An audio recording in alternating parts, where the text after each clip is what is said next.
මෙන්න මේ සංඛ්‍යාව ආසන්න පූර්ණ සංඛ්‍යාවට වට යන්න නම් දැන් ආසන්න පූර්ණ සංඛ්‍යාව කියන්නේ මොකද්ද? දශමත් විතර කලින් තියෙන කාණේ පූර්ණ සංඛ්‍යාව වෙන්නේ. එහෙම නේද විනෝදනී? ඔව්. මෙයාව අල්ලගෙන හරියනවද?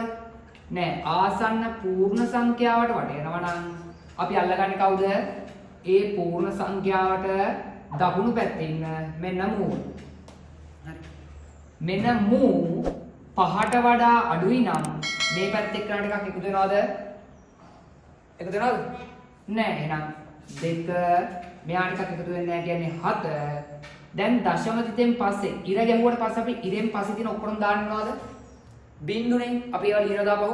නෑ නේ නං. දශමද මෙහා වෙනුවට බිංදුව. එතනින් එහාට කොච්චර බිංදු දැම්මත් අගයක් තියනවද? අගයක් තියනවද? නෑ. අර සාමාන්‍යයෙන් දෙක වගේ සංඛ්‍යාවක ඉස්සරහට කොච්චර බිංදු දැම්මත් අගය වෙනස් වෙනවද? නෑනේ. හැබැයි දෙක වගේ සංඛ්‍යාවක බිංදුවක් දැම්මොත් පිටිපස්සට සම්පූර්ණයෙන්ම අගය වෙනස් වෙනවා. හැබැයි දශම තිත දැම්මොත් 2.0 සහ 2 කියන්නේ දෙකම එකක්ද නැද්ද? එකක්ම තමයි. හරි.